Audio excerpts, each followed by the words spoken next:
Hi guys, welcome back to my channel.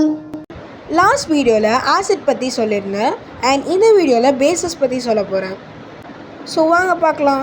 Base டேஸ்ட்டில் வந்து கசப்பு தன்மையோடையது, அதே மாதிரியே அது தொடும்போது வழுக்கிற தன்மை இருக்கும். இப்போ கசப்பு தன்மையோட இதுனா பேக்கிங் சோடா சொல்லலாம், வழுக்கிற தன்மையோட இதுனா சோப்பை சொல்லலாம். அதே மாதிரி நான் ஆசிடில் வந்து உங்ககிட்ட சொல்லியிருந்தேன், தண்ணியில் போட்டால் வந்து அது வந்து கரையும், டிசால்வ் ஆகும் அப்படின்னு சொல்லியிருந்தேன். பட் பேஸ் வந்து அப்படி கிடையாது. ஒரு சில பேஸ் தான் டிசால்வ் ஆகும், ஒரு சில பேஸ் வந்து டிசால்வ் ஆகாது. எல்லா பேஸும் சால்யூபிள் கிடையாது. இந்த சால்யூபிளாக இருக்க பேஸ், அதாவது தண்ணியில் போட்டால் கரையக்கூடிய பேஸை வந்து ஆல்கலீஸ்ன்னு சொல்லுவோம். ஸோ நம்ம வந்து ஒரு ஸ்டேட்மெண்ட் சொல்லலாம், all alkalis are bases but not all bases are alkalis. ஏன்னா இப்போது ஆல்கலினா நான் என்ன சொன்னேன், அது வந்து தண்ணியில் போட்டால் கரையக்கூடிய ஒரு பேஸுன்னு சொன்னேன். ஸோ எல்லா ஆல்கலியுமே பேஸ் தான். பட் எல்லா பேஸும் ஆல்கலி கிடையாது. ஏன்னா ஒரு சில பேஸ் தண்ணியில் போட்டால் கரையாது. ஸோ அந்த மாதிரியும் பேஸ் இருக்குது. எல்லா பேஸ்க்குமே அதனோட கெமிக்கல் நேம் வச்சு சொல்ல மாட்டோம், நம்ம நார்மலான பேர் வச்சு சொல்லுவோம். பட் அதுக்கு கெமிக்கல் நேம்னு ஒன்று இருக்கும். ஃபார் எக்ஸாம்பிள், காஸ்டிக் சோடான்றது common name of a substance.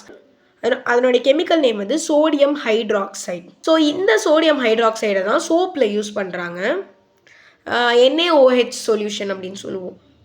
அடுத்து வந்து காஸ்டிக் பொட்டாஷ், இதனுடைய கெமிக்கல் நேம் வந்து பொட்டாசியம் ஹைட்ராக்சைடு.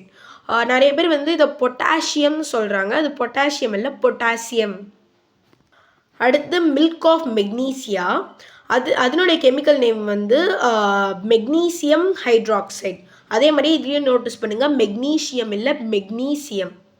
அடுத்த காமன் நேம் வந்து ஸ்லேக்டு லைம், இதனுடைய கெமிக்கல் நேம் வந்து கால்சியம் ஹைட்ராக்சைடு. ஓகே, இப்போ வந்து பேஸஸோடைய ப்ராப்பர்ட்டிஸ் பார்க்கலாம், அதனுடைய நேச்சரை பார்க்கலாம். ஸோ பேஸஸ் வந்து நான் ஆல்ரெடி சொன்ன மாதிரி கசப்பு தன்மையுடையது, தொடும்போது கொஞ்சம் இந்த வழுக்கிற தன்மையுடையது. அதுக்கப்புறம் அதனாலேயும் எலக்ட்ரிசிட்டியை கண்டக்ட் பண்ண முடியும். நான் ஆசிட்ஸ்க்கு ஆல்ரெடி சொல்லியிருந்தேன், அதனால எலக்ட்ரிசிட்டி கண்டக்ட் பண்ண முடியும். அதே மாதிரியே பேஸாலையும் எலக்ட்ரிசிட்டி கண்டக்ட் பண்ண முடியும். பேஸ் வந்து ஆசிடோட ரியாக்ட் ஆகி சால்ட் அண்ட் வாட்டரை தரும். நான் ஆல்ரெடி சொல்லியிருந்தேன் இல்லையா, ஆசிட் வந்து பேஸோட ரியாக்ட் ஆகி சால்ட் அண்ட் வாட்டர் தரும், அதே தான் இதுவும். நெக்ஸ்ட்டு வந்து எல்லா பேஸஸ்கிட்டையும் காமனாக இருக்கிற ஒரு விஷயம் என்னது அப்படின்னு பார்த்தீங்கன்னா, அதில் வந்து ஹைட்ராக்சைடு அயான்ஸ் இருக்கும். எல்லா பேஸஸ்லேயும் காமனான இருக்கிற ஒரு விஷயம் வந்து ஹைட்ராக்சைடு அயான்ஸ். எல்லா ஆசிட்ஸ்லேயும் காமனான இருக்கிற விஷயம் ஹைட்ரஜன் அயான்ஸ், எல்லா பேஸ்லேயும் இருக்கிற காமனான விஷயம் ஹைட்ராக்சைடு அயான்ஸ்.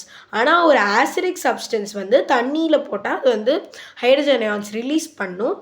ஆனால் பேஸ் சப்ஸ்டன்ஸ் வந்து எல்லா பேஸ் சப்ஸ்டன்ஸையும் ஈஸியாக கண்டுபிடிக்கலாம், அது வந்து ஹைட்ராக்சைடு அயான்ஸ் கண்டெயின் பண்ணியிருக்கும். ஃபார் எக்ஸாம்பிள், சோடியம் ஹைட்ராக்சைடு வந்து வாட்டரில் டிசால்வ் ஆகி சோடியமாகவும் ஹைட்ராக்சைடாகவும் டிசோசியேட் ஆகும். இப்போ வந்து பேஸஸோட யூஸ் பார்க்கலாம். பேஸஸை வந்து வேரியஸ் இண்டஸ்ட்ரீஸில் யூஸ் பண்ணுவாங்க. ஃபார் எக்ஸாம்பிள், கால்சியம் ஹைட்ராக்சைடு அதை வந்து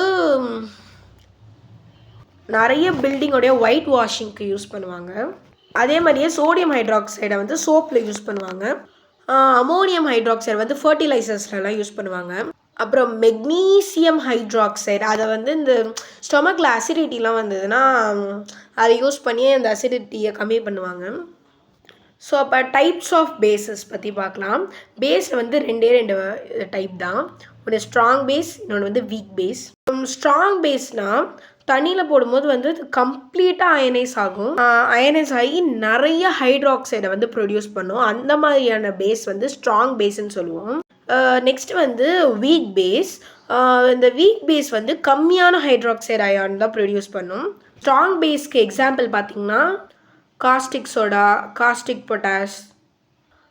வீக் பேஸ்க்கு எக்ஸாம்பிள் பார்த்திங்கன்னா கால்சியம் ஹைட்ராக்சைடு, மெக்னீசியம் ஹைட்ராக்சைடு அதெல்லாம். இந்த வீடியோவில் பேஸஸ் பற்றி பார்த்தோம். நம்மளுடைய நெக்ஸ்ட் வீடியோவில் நியூட்ரலைசேஷன் ரியாக்ஷன் பற்றி பார்க்கலாம். உங்களுக்கு இந்த வீடியோ பிடிச்சிருந்தா லைக் பண்ணுங்கள், கமெண்ட் பண்ணுங்கள், ஷேர் பண்ணுங்கள். மறக்காமல் நம்ம சேனலுக்கு சப்ஸ்கிரைப் பண்ணிடுங்க. Until then, bye guys, see you later.